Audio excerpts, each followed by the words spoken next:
Bayangkan alam semesta dalam skala terkecilnya.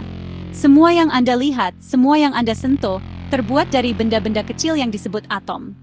Di jantung setiap atom ada inti padat yang penuh energi. Terkadang inti atom ini tidak stabil, mereka tidak bisa menahan semua energi itu selamanya. Untuk menemukan keseimbangan, mereka melepaskan partikel atau gelombang kecil yang berenergi. Aliran energi ini, yang memancar dari inti atom, adalah apa yang kita sebut radiasi nuklir.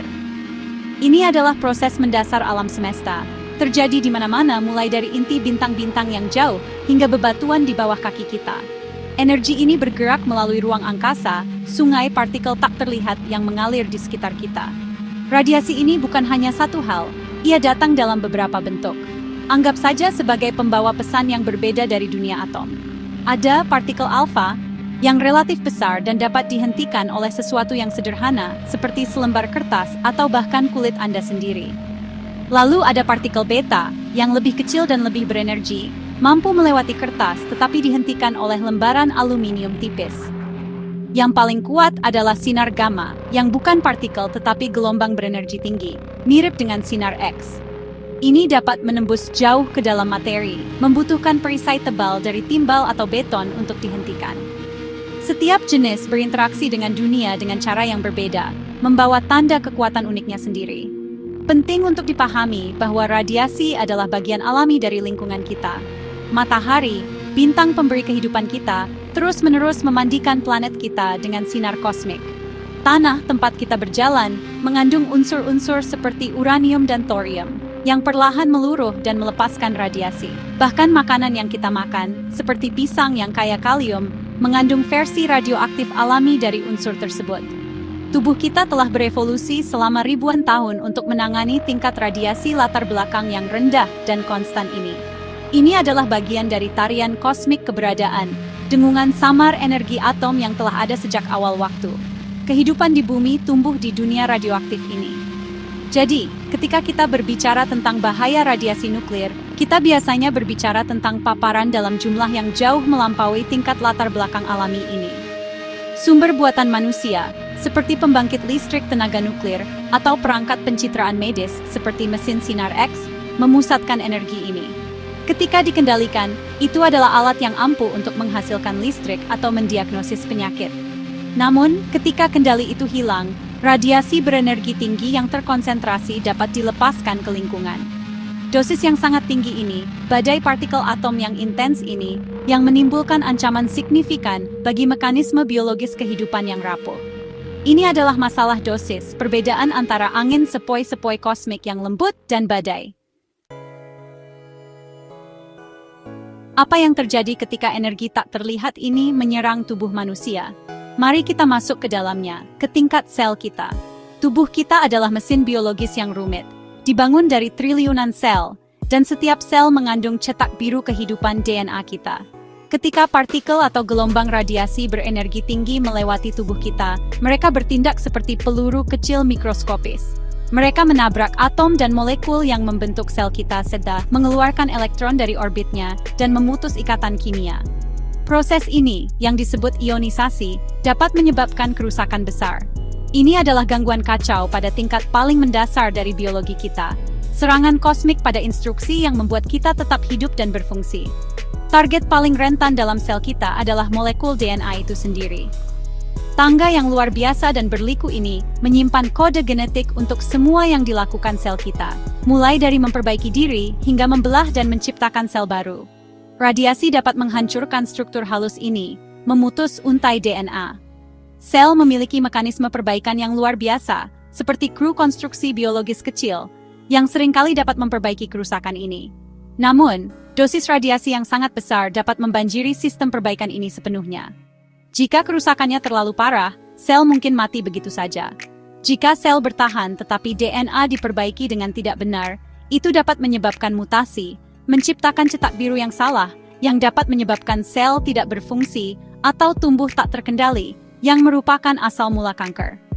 Efek langsung dari dosis radiasi yang sangat tinggi, yang kita sebut sindrom radiasi akut atau ARS, tergantung pada jumlah paparan. Pada tingkat yang lebih rendah, tetapi masih berbahaya, radiasi terutama merusak sel-sel yang membelah dengan cepat. Ini termasuk sel-sel di sumsum tulang kita, yang menghasilkan darah, lapisan lambung dan usus kita, dan folikel kulit dan rambut kita. Inilah mengapa gejala awal seringkali meliputi mual, muntah, dan diare, karena lapisan sistem pencernaan rusak.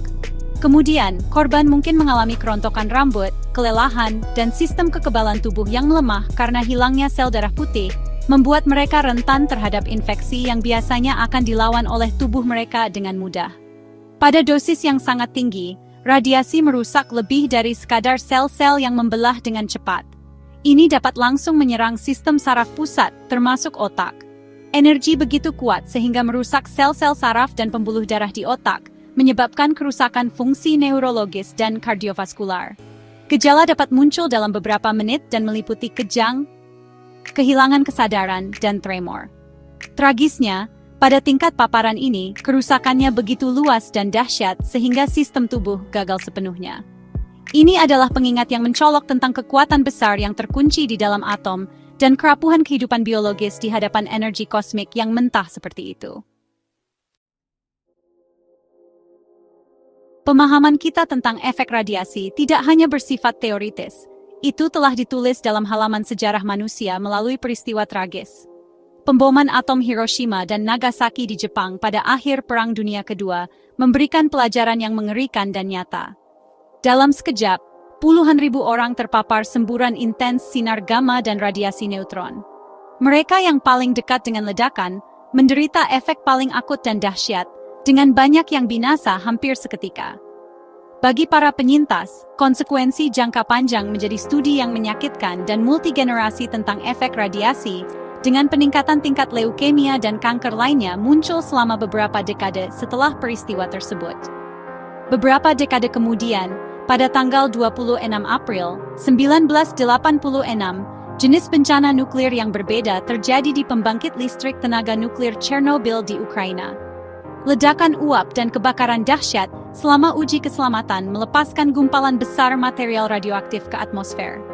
Awan ini melayang melintasi Eropa, mencemari wilayah tanah yang luas. Para responden pertama, petugas pemadam kebakaran dan pekerja pabrik, yang dengan berani memadamkan api, terpapar dosis radiasi yang mematikan dan menderita sindrom radiasi akut, banyak yang meninggal dalam beberapa minggu. Bencana Chernobyl menyoroti konsekuensi lingkungan yang luas dan risiko kesehatan jangka panjang, termasuk peningkatan signifikan kanker tiroid di antara anak-anak di wilayah tersebut, yang mengonsumsi susu dan makanan yang terkontaminasi. Baru-baru ini, dunia menyaksikan ketika bencana alam memicu keadaan darurat nuklir di Jepang. Pada tanggal 11 Maret 2011, gempa bumi besar dan tsunami berikutnya melanda pembangkit listrik tenaga nuklir Fukushima Daiichi. Tsunami melumpuhkan sistem pendingin, menyebabkan pelelehan di 3 reaktor, dan pelepasan bahan radioaktif ke lingkungan sekitar dan Samudra Pasifik. Meskipun tidak ada kematian langsung akibat paparan radiasi, insiden tersebut memaksa evakuasi lebih dari 150.000 penduduk untuk melindungi mereka dari risiko kesehatan jangka panjang. Fukushima berfungsi sebagai pengingat kuat bahwa bahkan dengan teknologi modern dan protokol keselamatan, kekuatan alam yang luar biasa dapat menciptakan tantangan tak terduga bagi fasilitas nuklir kita. Peristiwa sejarah ini, meskipun lahir dari tragedi, telah memberi kita pengetahuan yang tak ternilai. Mereka telah mengajari kita tentang berbagai cara radiasi dapat dilepaskan, bagaimana ia menyebar melalui lingkungan, dan dampaknya yang menghancurkan terhadap kesehatan manusia dan ekosistem.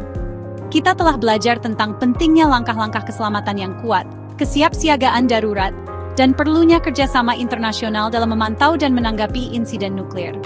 Gempa Hiroshima, Chernobyl, dan Fukushima adalah peringatan suram dari masa lalu.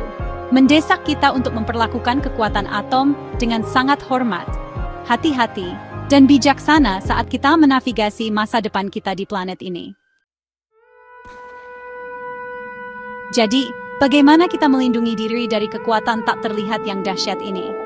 Prinsip-prinsip perlindungan radiasi sangatlah sederhana dan dapat diingat dengan 3 konsep utama: waktu, jarak, dan perisai. Yang pertama, waktu. Sederhana, semakin sedikit waktu yang Anda habiskan di dekat sumber radiasi, semakin rendah dosis yang akan Anda terima. Dalam kasus insiden radiologi, pihak berwenang akan menyarankan untuk segera mengevakuasi area atau, Jika tidak memungkinkan, berlindung di tempat untuk durasi tertentu, sampai partikel radioaktif berumur pendek yang paling intens telah meluruh. Membatasi durasi paparan adalah garis pertahanan pertama dan paling dasar terhadap penerimaan dosis berbahaya. Prinsip kedua adalah jarak. Sama seperti panas dari api terasa kurang intens semakin jauh Anda bergerak, intensitas radiasi berkurang secara dramatis saat Anda meningkatkan jarak dari sumber. Ini diatur oleh apa yang disebut fisikawan sebagai hukum kuadrat terbalik. Jika Anda melipat gandakan jarak Anda dari sumber radiasi, Anda mengurangi paparan Anda menjadi 1/4 dari intensitas asli. Jika Anda melipat gandakan jarak, paparan turun menjadi 1/9. Inilah mengapa zona evakuasi ditetapkan di sekitar lokasi kecelakaan nuklir, menciptakan zona penyangga yang memungkinkan radiasi menyebar dan melemah, secara signifikan mengurangi risiko bagi publik. Menempatkan ruang sebanyak mungkin antara Anda dan bahaya adalah tindakan perlindungan yang kuat. Prinsip ketiga dan paling nyata adalah perisai. Ini melibatkan penempatan penghalang pelindung antara Anda dan sumber radiasi. Bahan ideal untuk perisai tergantung pada jenis radiasi. Seperti yang telah kita pelajari, partikel alfa dapat dihentikan oleh kulit, dan partikel beta oleh lapisan tipis plastik atau aluminium. Tantangan sebenarnya datang dari sinar gamma, yang membutuhkan bahan padat untuk memblokirnya secara efektif. Lapisan tebal beton, timbal, tanah, atau bahkan volume air yang besar dapat berfungsi sebagai perisai yang efektif. Inilah mengapa ruang bawah tanah atau bagian tengah bangunan besar seringkali merupakan tempat teraman untuk berlindung selama keadaan darurat radiologi, karena tanah di sekitarnya dan bahan bangunan menyediakan penghalang yang substansial. Pada akhirnya, alat terpenting untuk perlindungan adalah kesadaran dan kesiapsiagaan. Memahami prinsip-prinsip dasar ini dapat memberdayakan Anda untuk membuat keputusan yang tepat dalam keadaan darurat. Mendengarkan panduan dari sumber resmi, seperti Lembaga Manajemen Darurat, sangat penting. Mereka dapat memberikan instruksi khusus tentang apakah akan mengevakuasi, berlindung di tempat, atau mengambil tindakan perlindungan lain, seperti mengonsumsi tablet kalium iodida yang dapat membantu melindungi kelenjar tiroid dari yodium radioaktif. Di dunia modern kita, di mana teknologi nuklir digunakan untuk tenaga dan pengobatan, menyadari risiko dan mengetahui cara menanggapi bukan tentang ketakutan, tetapi tentang pengetahuan. Ini tentang menggunakan kecerdasan kosmik kita untuk hidup dengan aman dengan kekuatan dahsyat yang telah kita buka.